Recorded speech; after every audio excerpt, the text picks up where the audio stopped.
जय गुरुदेव।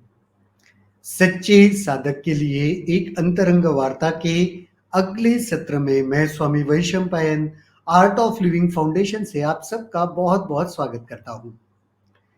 आज का ज्ञान पत्र पढ़ लेंगे, फिर उस पर चर्चा भी होगी।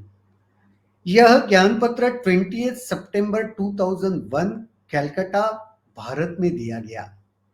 शीर्षक है युद्ध, समझ का सबसे बुरा कृत्य। समझ के द्वारा किया गया सबसे बुरा कार्य है युद्ध। हर एक युद्ध के पीछे कोई कारण होता है और वह कारण ही युद्ध को उचित सिद्ध करता है। जो लोग युद्ध में लगे हुए हैं वे उसको तर्क संगत बताते हैं, पर तर्क सीमित है। समझ बदलने पर उस कृत्य की सफाई देने वाला तर्क टूट जाता है। थोड़े से लोगों को ही और थोड़े समय के लिए ही युद्ध उचित लगता है, तभी इस ग्रह पर युद्ध अटल हो जाता है। युद्ध केवल मनुष्य तक ही सीमित है। इस सृष्टि के किसी अन्य जीव में युद्ध या सामूहिक संहार नहीं होता, क्योंकि उनके पास कोई तर्क नहीं होता। पशु बस अपना शिकार करते हैं और बाकी को वैसे का वैसा ही छोड़ देते हैं। पर मानव प्राचीन काल से ही युद्ध में निमग्न है, क्योंकि मनुष्य का जीवन तर्क पर आधारित है। मनुष्य अपने हर कृत्य के पीछे कोई कारण देता है और उसे उचित सिद्ध करता है। जैसे जैसे कारण बदलते हैं, उस कृत्य को न्यायोचित सिद्ध करने वाला आधार भी समाप्त हो जाता है।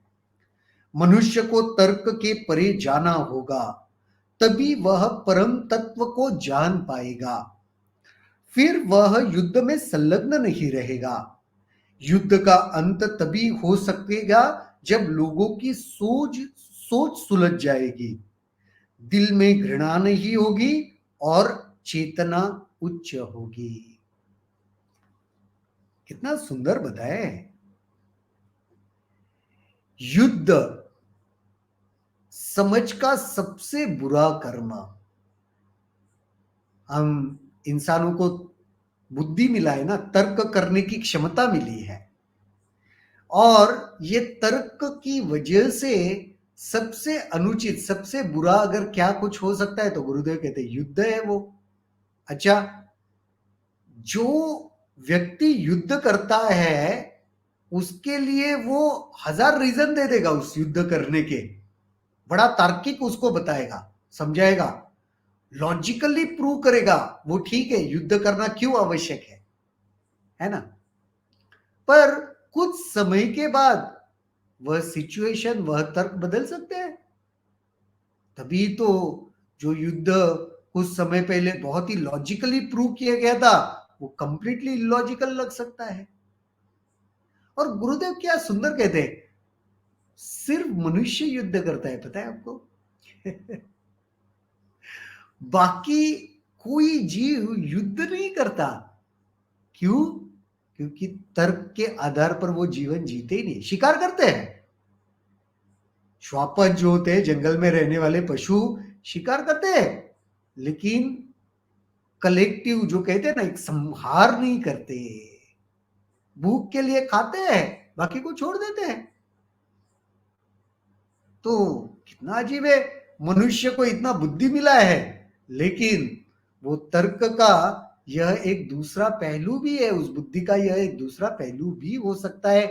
इसीलिए गुरुदेव कहते हैं अटल है, पृथ्वी पर युद्ध होते ही रहते हैं, क्योंकि कुछ लोगों को कुछ समय के लिए वह बड़ा लॉजिकल लगता है तो करते हैं युद्ध।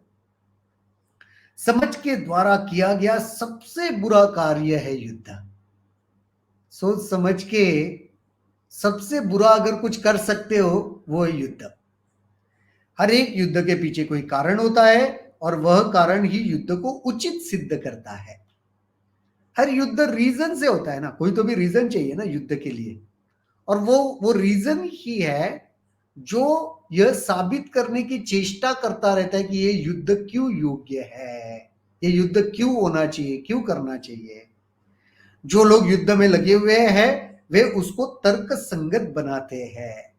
जो युद्ध का हिस्सा है, जो युद्ध कर रहे हैं, जो उसमें इन्वॉल्व है, वो उसको लॉजिकल बताते हैं, तर्क संगत, तर्क के साथ जोड़ देते हैं, लॉजिक के साथ जोड़ देते हैं, प्रूव करते हैं सही है, यही राइट है, ये कहते हैं। पर तर्क तो सीमित है, पर आप कोई भी लॉजिक दो उसका तो कुछ तो लिमिटेशन है ना। तर्क तो सीमित है, लिमिटेड है। समझ बदलने पर उस कृत्य की सफाई देने वाले का तर्क टूट जाता है।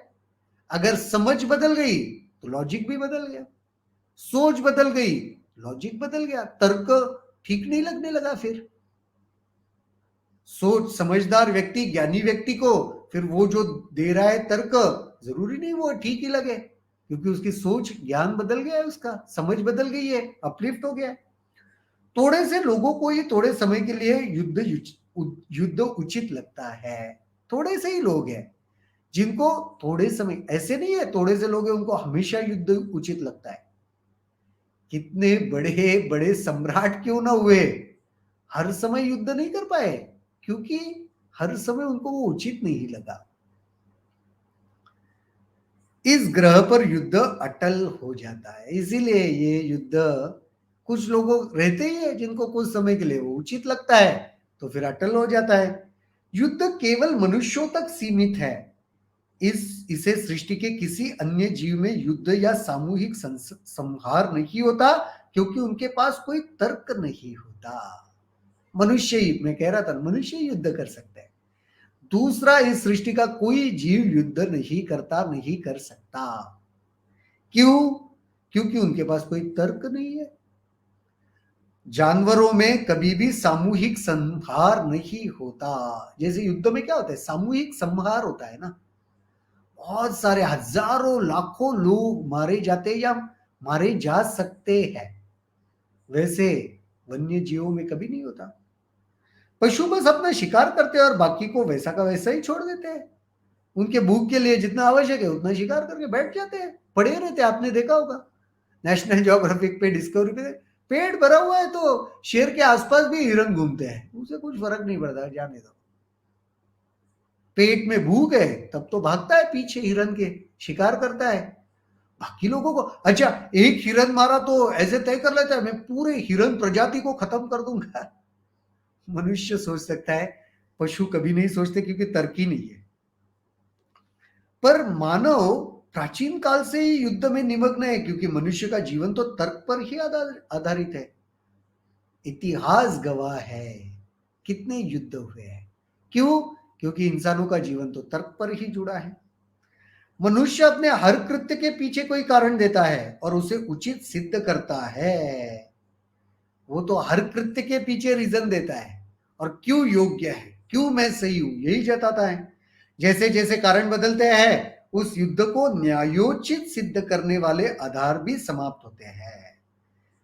कारण बदलते हैं तो लॉजिकल नहीं लगता, सही नहीं लगता, वो आधार ही लड़खड़ा जाता है।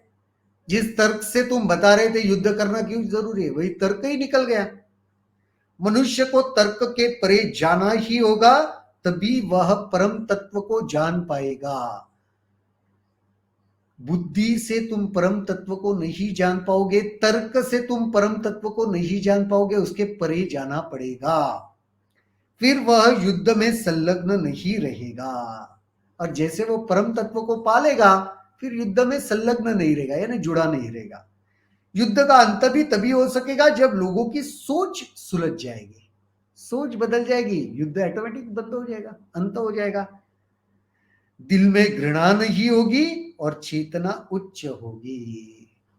और फिर क्या होगा, दिल में कोई घृणा नहीं होगी किसी के लिए, होता है ना घृणा होता है, वो नहीं होगा। और चेतना भी उच्च, अब ऊपर वाले स्तर पे चेतना उठ जाएगी, है ना। तो युद्ध को समाप्त करने के लिए सोच बदलना पड़ेगा, ये गुरुजी कह रहे हैं। और दूसरा ये कह रहे, युद्ध सिर्फ मनुष्यों में ही होते हैं, बाकी कोई प्राणी युद्ध नहीं करता है। शिकार करता है, पेट भरने के लिए उसको जरूरत होती है तो मारता है, दूसरे जानवरों को खा जाता है, लेकिन जैसे उसका पेट भर गया छोड़ देता है बाकी के लोगों को, उनके पीछे नहीं पड़ता, उनको खत्म कर दूंगा ये नहीं कहता, वो मनुष्य ही करता है। कितना सुंदर गुरुजी ने एक दृष्टिकोण दिया नहीं युद्ध के बारे में। इसके ऊपर जरूर सोच विचार करना। इससे जुड़े हुए कोई भी प्रश्न है तो मुझे कमेंट सेक्शन में लिखकर बताना, हम उसके ऊपर चर्चा करेंगे। आज के लिए तो यहीं पर रुकते हैं, कल दोबारा मुलाकात होगी इसी जगह इसी समय किसी नए विषय के साथ। तब तक के लिए शुभ रात्रि, जय गुरुदेव।